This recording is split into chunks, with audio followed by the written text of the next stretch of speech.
그런데 대본에 그들이 뭐라고 이야기하느냐? 네가 어제 누구를 죽인 것처럼 우리도 그렇게 하려고 하느냐? 그래서 모세가 그 길로 도망을 나갔죠. 그래서 무려 40년 동안 그의 나이 80세가 될 때까지 장인의 양떼를 돌보면서 광야에서 지나가게 돼요. 제가 성지순례를 갔다 와서 여러분들에게 광야의 사진들을 좀 보여드려서 아마 많이 보셨을 거예요.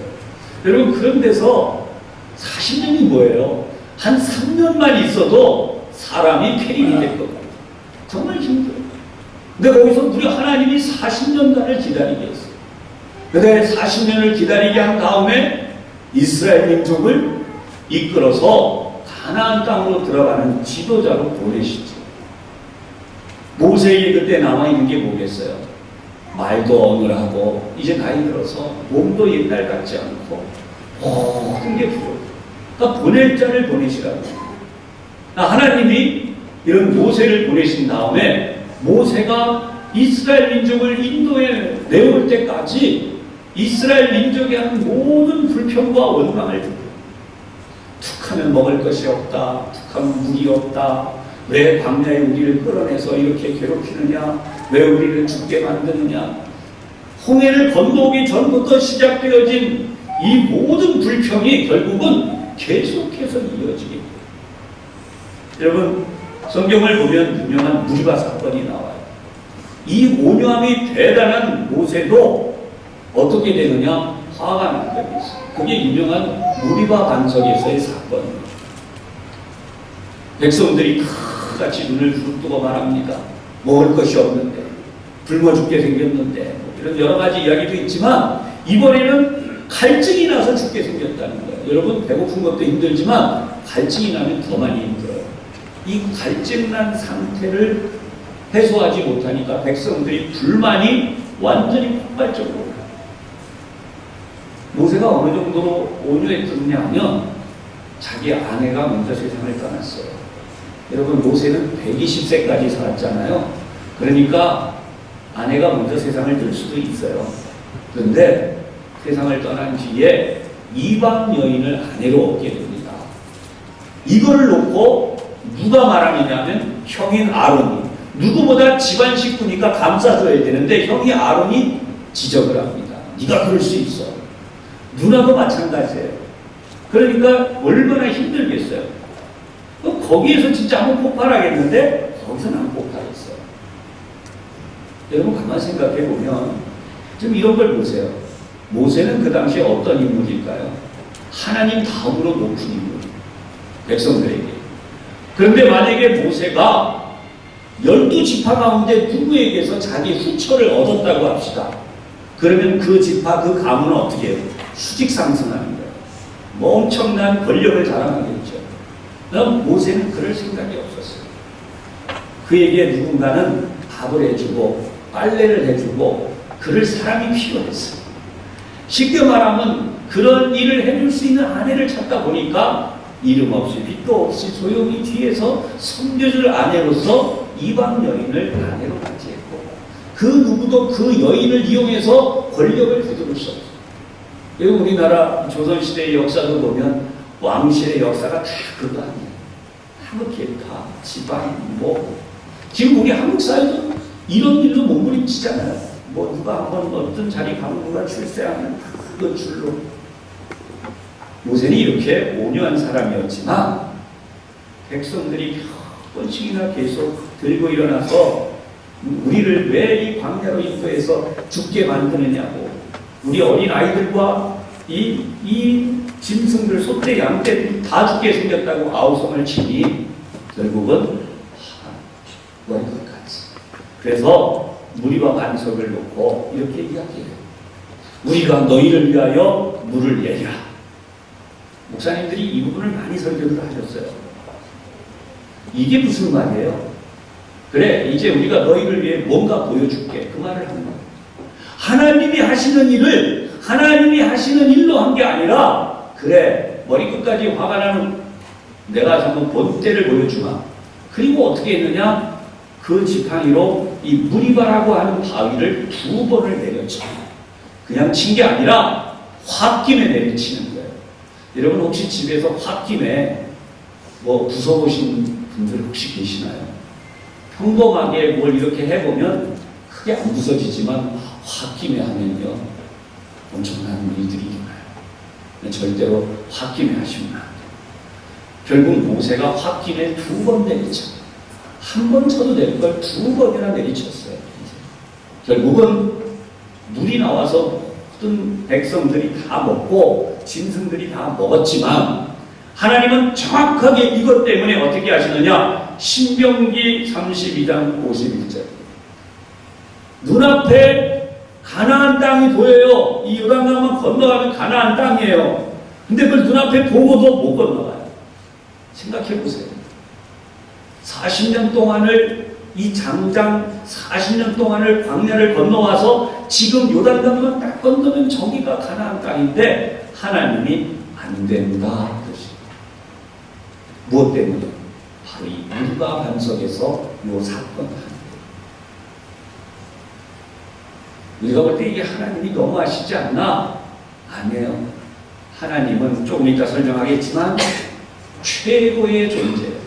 이왕 철학 얘기를 했으니까 철학적으로 설명할 때 신적인 존재를 증명할 때 이렇게 해요. 지고선, 이를지 높을고 선할 선자. 선으로 말하면 최고의 존재. 하나님이 하시는 건 다 옳아요. 할렐루야. 여러분 이게 안 믿어지면 신앙에 문제가 있는 거예요. 하나님은 이 세상을 만드신 분이고 이 세상이 그분의 손에 있어요. 하나님이 누구든지 이제 그만 살고 와라 그러면 가야 돼요. 근데 그것이 옳으세요. 아멘. 네. 누구든지 하나님이 그렇게 말씀하시고 그렇게 되게 하시면 그게 옳은 거예요. 그게 가장 선한 거예요. 결국 이런 부분에서 인간에 대한 이야기를 하면은 이 한 가지만으로 우리를 이렇게 경고하신 하나님은 베드로 사도나 바울 사도도 변화되는 모습을 보여줍니다. 베드로가 어땠어요? 예수님이 딱 체포될 때 혈기왕성한 상태. 그런데 이 사람이 어떻게 했는가? 칼을 빼가지고 대제사장의 종의 귀만 집어넣었어요. 칼을 뺐으면 누구하고 싸워야 돼요? 예수님을 체포해가는 군병들하고 한판 싸워야 되는데 그럴 용기는 없으니까 대제사장의 종의 귀를 비워버렸다. 그리고 더 웃기는 것은 예수님을 쫓아낸다는데 예수님을 3번이나 모른다고 부인하는데 저주하며 맹세까지 했어요. 여러분 이게 말이 됩니까? 결국은 이러한 베드로를 예수님이 어떻게 하세요? 찾아가셔서 제가 지난번에 사진으로 다 보여드렸어요. 멘사 크리스티 찾아가셔서 네가 나를 사랑하느냐? 3번이나 물어보시고 내 양을 먹이라 사는 것이죠. 이게 베드로를 변화시키신 예수님의 방법이라고 합니다. 그런가 하면 바울 사도도 그래요. 바울 사도도 여러분 기독교 특히 예수 믿는 이들 그렇게 박해하다가 그가 예수님을 만나서 다메섹 도상에서 예수님을 만난 다음 완전히 바뀌죠. 변화돼서 그가 뭘 해요?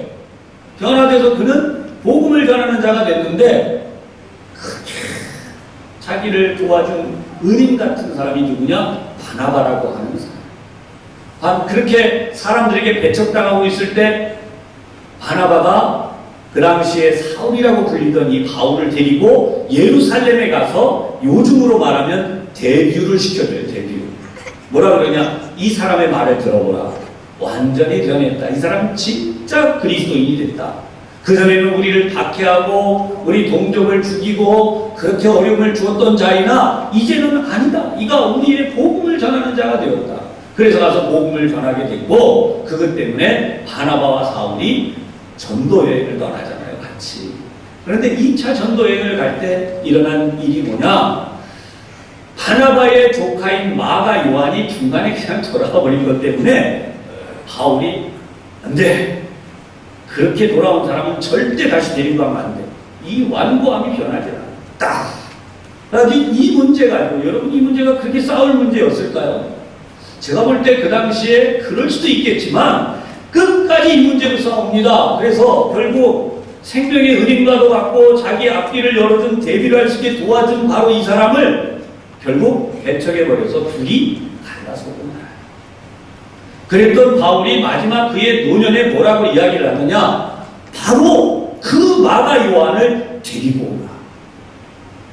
성경 원문에 의하면 그가 나에게 유익하니라 이렇게 써놨지만 이기주의자로 기록한 게 아니고 그 내용을 그대로 다시 우리에게 맞게 번역을 해보면 그가 하나님의 일을 하는 데에 정말 중요한 사람이 되었다라고 말합니다. 할렐루야. 그러니까 여러분, 사람이 한번 바뀐다고 하는 것은요, 이렇게 중요한 거예요. 여러분, 안 변하고 어떡하자는 거예요? 기질이 안 바뀌어. 그 기질이 뭐예요? 옛사람이 게 있잖아요. 죄악의 사람이잖아요. 승질나고 화나고 내 본능대로 행하고. 여러분, 죄인이 의인이 되어야 될 텐데 여전히 죄인으로 살아간다면 성경의 그 대표적인 인물은 가롯유다밖에 없다는 거예요. 여러분, 대한민국의 부흥이 어디서 났다고요? 지난 금요일에 말씀드렸지만 평양대부흥이라고 하는 부흥이 어디서 온 거라고요? 김익두라고 하는 목사님, 대표적으로 그냥 여러 목사님이 있지만 그 목사님이 원래 뭐였다고요? 주목제. 욕이라고 욕은 다 하고 그만큼 욕하는 사람이 평양에 없었어요. 그만큼 주먹을 잘 쓰는 사람이 평양에 없었어요. 그만큼 술꾼이, 대단한 술꾼이 평양에 없었어요. 그 사람만 들어가면 그 집은 망했다고 그럴 정도로 대단한 사람이었는데 완전히 변화돼서 새 사람이니까 그 모습을 보고 온 평양이 하나님께로 돌아오는 역사가 일어납니다. 할렐루야. 여러분, 오늘도 똑같아요.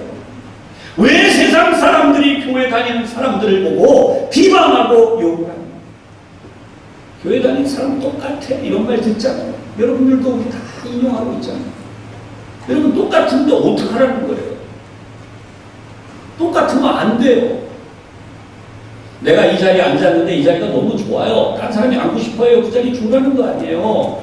딴 사람하고 더 싸워서 더 크게 욕을 하고 더 크게 성질을 내서 내 자리 지키고 쫓아내고. 돈 벌 때도 그렇잖아요. 내가 이 돈 벌기 위해서 더 크게 싸우고 더 욕하고 더 그냥 수완을 발휘해서 돈 벌고 지키고 그래가지고 딴 사람들 못하게 하고 내가 차지하고.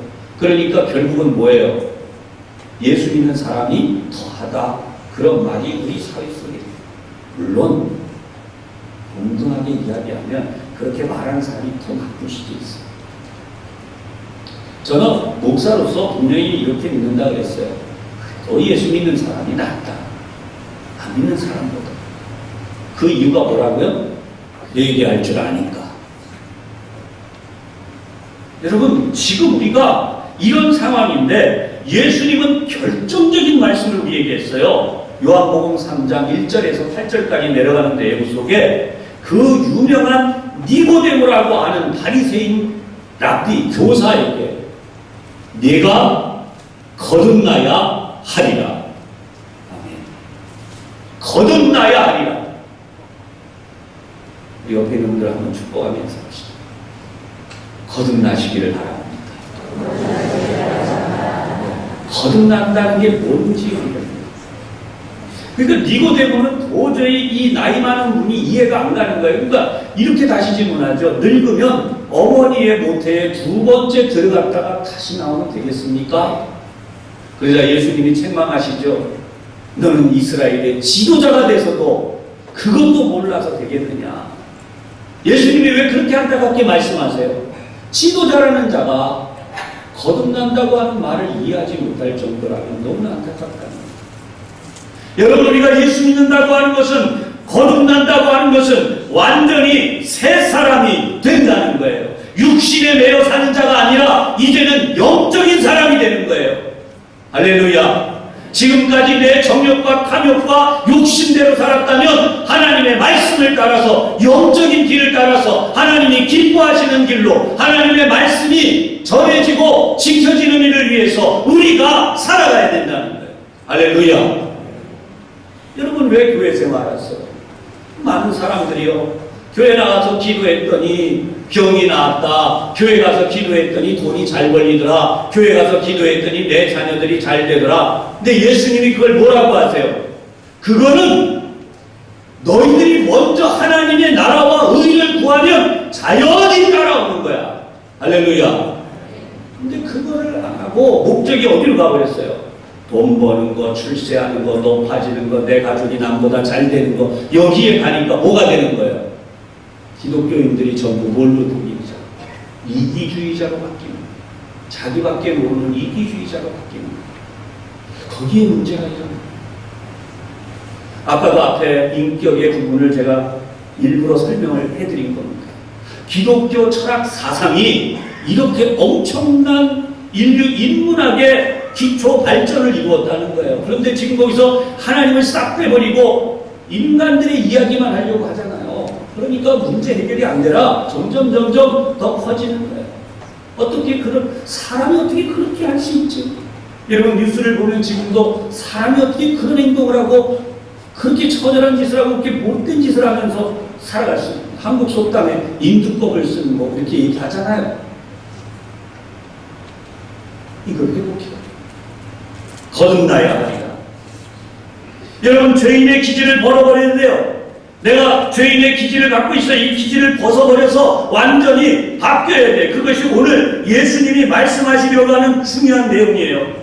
천지의 주제이신 아버지여, 25절. 이것을 지혜롭고 슬기 있는 자들에게 누구에게 숨겼어요? 지혜롭고 슬기 있는 자가 누구입니까? 이 원문을 설명해보면 이 당시에 여기에 유명한 학자들이 지금 대표적으로 두 명이 있는데, 한 사람은 카슨이라는 사람, D.A. 카슨이라는 사람. 이 사람은 뭐라 그러냐? 이것을 숨겼다. 근데 이것이 뭐냐라고 하면 거기에 예수님을 믿지 않는 불신자들에 대하여 저주한 그 내용이다 라고 했지만, 또 다른 유명한 학자가 헤그너라는 분이에요. 여기 나오는 이것은 뭐냐? 예수님의 사역, 예수님이 가르치시는 복음, 그리고 하나님의 나라가 임하는 것이다 라고 설명했어요.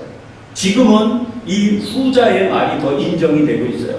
무슨 이야기냐? 여러분, 세상에 지혜롭다고 하고 슬기 있다는 사람들이 누구였냐? 대제사장, 바리새인, 서기관, 스스로 똑똑하다고 하는 그 지도자들은 예수님을 인정하지 않았어요. 예수님이 가르치는 내용도 몰랐어요.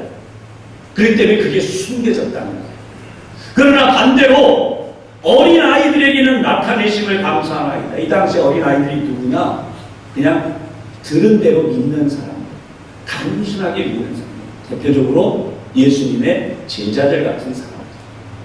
사랑하는 여러분, 아까도 하나님은 지고선 천지를 지으신 분이, 여기도 지금 천지의 주제이신이라는 단어가 나오는데, 이것은 하늘과 땅을 지으셨을 뿐 아니라 지금도 저와 여러분의 생사화복을 주장하시는 분이라는 것이죠. 아멘.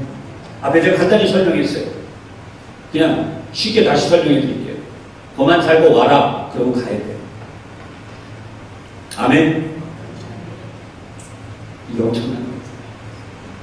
부르실 때 다양한 방법이 있어요. 머릿속에 뇌가 망가져서 가는 분, 심장이 정지해서 가는 분, 몸에 장에 문제가 생겨서 더 이상 음식을 못 먹어서 가는 분, 다양하게 가는데 그렇게 안 하고도 가는 분들이 있어요. 제가 말씀드렸죠? 새벽 예배 후에 건강하고 아무 문제 없는데 새벽 예배 후에 자부 며느님이 가서 어머니 집에 가요. 근데 기도하시던 시어머님이 그대로 하나님 앞에 갔어요. 사랑하는 장로님, 원로 장로님, 아드님 두고 90 중반 되신 어머니가 자리 펴라. 그리고 들어놓고서 너 나중에 보자. 예수 잘 믿고 밥 잘 먹고. 그대로 돌아가셨어요. 매일 새벽같이 새벽은 혼자서 새벽기도 새벽 3시부터 교회를 못 나가시니까 집에서 여러분, 사람은 이렇게 자기 삶을 선택할 수 있어요. 어떻게 해요? 하나님의 은혜로. 할렐루야. 거듭난 자가 사는 사람. 여전히 돈에 매이고 어디 먹을 거, 뭐 특별한 거 뭐 없나요? 여러분, 그런 의미 없잖아요. 어디 가서 뭐 즐길 수 없을까? 어디 가서 더 잘 놀아볼 수 없을까? 뭐 가서 더 대단한 거 먹을 수 없을까? 내가 더 권자를, 여러분, 사람들이 누가 나를 얼마나 인정해 주나? 거기에 관심. 그거 다 이제 내려놓고. 아멘. 여러분, 나 정말 거듭난 자로 살아갈 수 있기를 주님의 이름으로 축복합니다. 주님이, 우리 주님이 네 병이 나았다. 그러니까 어떻게 됐어요? 나병을 앓던 자가 그대로 나아버렸어요.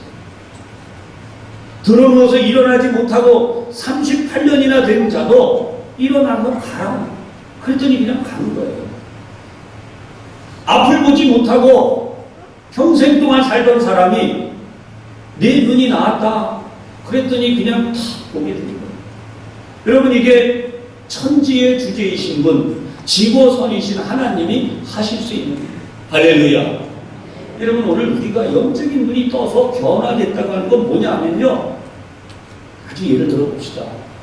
저도 마찬가지고 여러분도 마찬가지. 내 몸이 아파요. 오늘 설교 빨리 마쳐야 되겠는데 설명하다 보니까 자꾸 길어지네요. 근데 여러분 한번 생각해 보세요. 이 설교 하다가 중간에 끝나면 밥 짓다 마는 것 같이 되니까 내가 주님을 정말 믿는다면 나는 어떻게 살아야 되냐 하면, 주님이 나에게 네 병이 나았다, 거기에만 관심이 있으면 안 된다는 거예요. 많은 분들이요 아직도 거기에 관심이 있어요. 물론 우리는 다 그렇죠. 그러나 중요한 건 바로 그런 분을 내가 알게 됐다는 거예요. 할렐루야. 그분이 나를 위해 이 땅에 오셨다는 거예요. 아멘. 이게 복음이에요.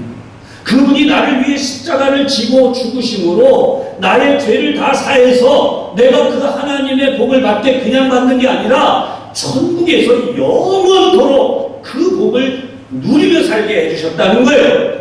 여기에 내 눈이 떠져요. 내 마음이 떠져요. 이게 진짜 믿는 거예요. 근데요, 대부분 뭐냐면 지금 하나님께서, 예수님께서 너 너무 가난하지? 너 좋은 직장 생기게 해주마. 아멘. 생겨요. 그러면 전 그래 믿어요. 나 자녀들에게 어려움이 있어요. 근데 그거 해결해주마. 아멘. 해결돼요. 다 해결돼요. 맞아요. 그러나 정말 중요한 게 뭐예요? 내가 거듭난 자로 내가 살아가야 돼요. 예수님의 제자들이 아멘. 복잡할 거 없어요. 대제사장, 바리새인, 서기관, 이 사람들이 자기들의 고집대로 가고 있는 중이에요. 근데 예수님의 제자들은 예수님의 말씀에 아멘. 저와 여러분들도 아멘 해야 되는 줄 믿습니다. 그럼 그렇게 되는 거예요. 그것이 지금 이 본문의 가장 중요한 내용이에요. 그러면서 26절에 나와요. 옳소이다, 옳소이다. 이렇게 된 것이 뭐다? 아버지의 뜻입니다. 이 아버지의 뜻이 아까 설명했던 지고선, 바로 그 유토피아. 하나님이 하시는 일은 모든 것이 옳아요.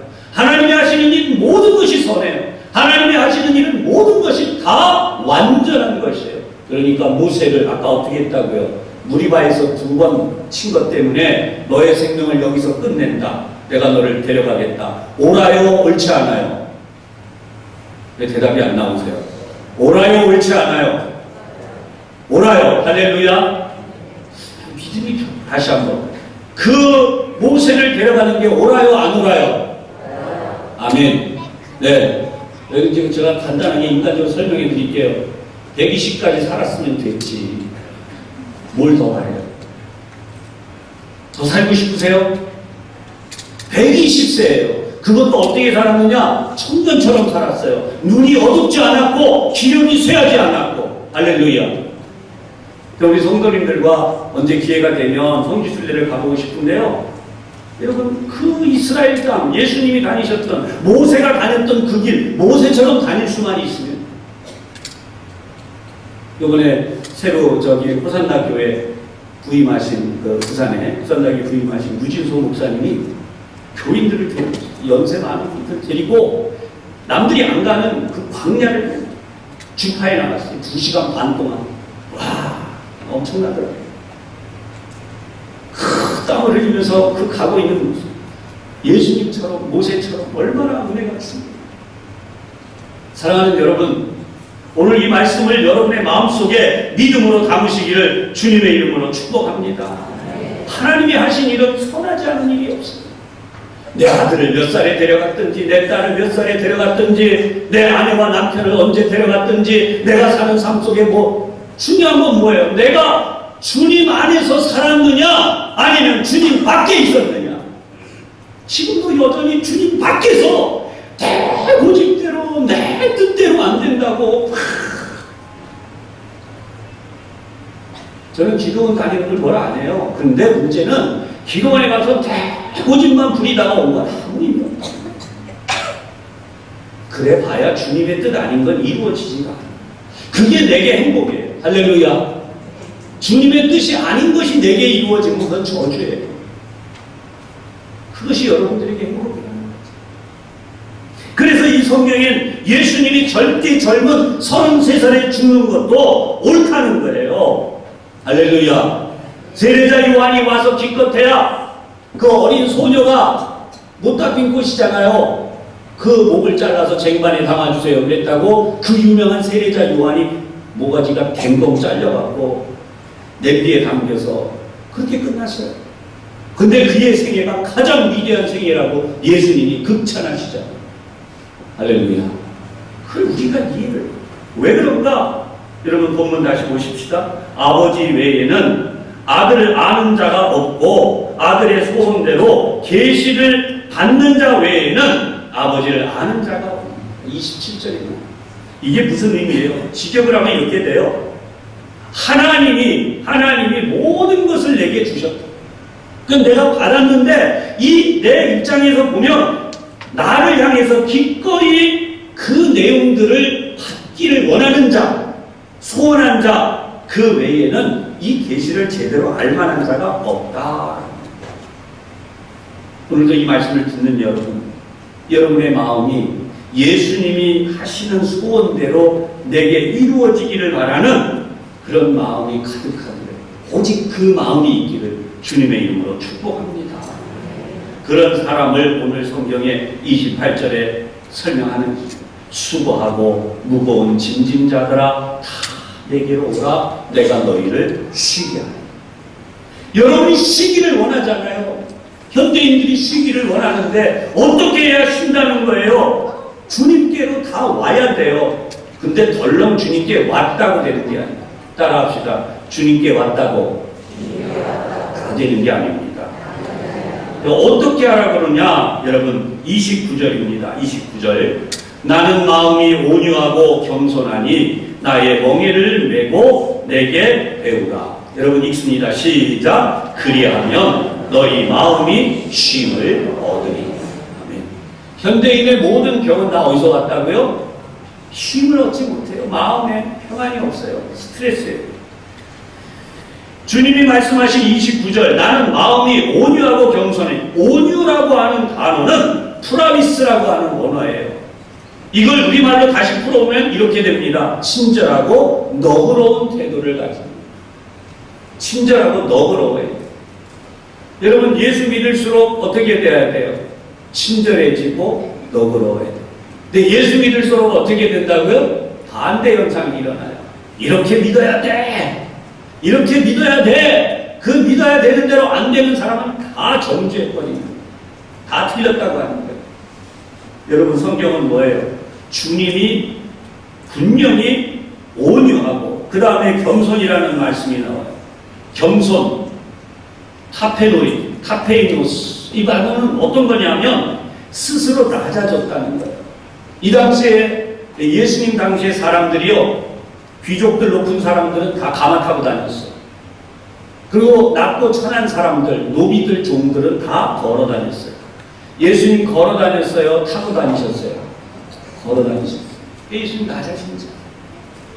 오늘날도 우리가 교회에서 신앙생활하면요, 낮아진다고 하는 것은 뭐냐 하면 지금까지도 우리가 이걸 알아야 돼요. 다른 사람을 섬기는 것이 복되다고는 말로 하지만 누구를 신방하고 누구를 도와주고 또 우리가 이렇게 낮아져서 하는 거예요. 내가 지금 그거 안 해요. 물질도 마찬가지예요. 내게 물질이 있어요. 그럼 그 물질을 크든 작든 다 주님을 위해서 드린다는 건 그렇게 섬긴다는 것을 사랑하는 여러분, 예수님은 어디까지 낮아졌어요? 제자들의 발을 씻기기까지 낮아지시면서 내가 이렇게 했으니 너희도 이렇게 해라 라고 말씀하십니다. 할렐루야. 그런 사람에게 뭐가 있어요? 쉼이 있다는 거예요. 할렐루야. 성경 분명히 나와 있어요. 나는 마음이 온유하고 겸손하니 어떻게 하느냐? 나의 멍에를 메고 내게 배우라. 나의 멍에를 메고 내게 배우라. 그러면 잘 살리라. 나의 멍에를 내게 메고 내게 배우라. 그러면 너희의 가정이 평안하리라. 똑같은 내용입니다. 제가 이렇게 갑자기 확 풀어 얘기하니까 화가 났죠. 그리하면 너희가 부자가 되리라. 그리하면 너희 가정이 번창하리라. 그리하면 너희 후손이 잘 되리라. 그리하면 너희 직장이 잘 되리라. 할렐루야. 마음에 와 닿잖아요. 근데 사실 같은 말이에요. 원어의 의미대로 이야기하면 예수 잘 믿으면 우리가 생각하고 있는 직장이 잘 되고 사업이 잘 되고 돈이 잘 벌리고 건강이 더 잘 되고 자손들이 더 잘 되고 그게 아니라니까요. 그쪽으로 목적이 자꾸 가면 예수님을 닮는 삶이 아니에요. 그 당시에 예수님을 배척하던 그 사람들을 닮는 거예요. 예수님을 닮는 삶이 뭐냐? 멍에를 메고 예수님을 배워야 돼요. 그러니까 여러분, 사람은 변하지 않는다. 예수 믿어도 큰일 날 말이에요. 예수 믿어도 기질은 안 변해. 큰일 날 말이에요. 예수 믿으면 완전히 바뀌어야 돼요. 죄인에서 의인으로, 죄에 속한 사람에서 의에 속한 사람으로, 죄의 소원이 있던 사람에서 의의 소원이 있는 사람으로. 할렐루야. 여러분, 우리가 그거 안 변하면 난 여전히 죄인이에요. 난 여전히 죄인으로 살겠다는 거예요. 여전히 고집 부리고 싸우고 이기적이고 다른 사람을 내 밑에 부리려고 하고, 여러분, 여전히 가롯 유다가 하고자 했던 대로 예수님을 어떻게 해보려고 했던 거예요. 따라서 오늘도 우리는 예수님 닮아야 되고요. 예수님 따라가야 되고 예수님이 하신 일을 배워야 돼요. 그래야 죽지 않고 살아요. 할렐루야. 그래야 천국 들어가고, 그래야 하나님의 자녀가 되고, 그래야 하나님이 주시는 진정한 쉼을 누리는 거예요. 결론적으로 말씀드리면 사망의 권세를 피하는 길은 예수 닮는 길밖에 없어요. 예수님 따라 사는 길밖에 없어요. 주님이 나를 위해 이 땅에 오신 참된 목적을 이룬다고 하는 것은 예수님 닮는 길밖에 없어요. 그래야 여러분들이 하나님의 자녀로 살게 됩니다. 할렐루야. 기도하겠습니다.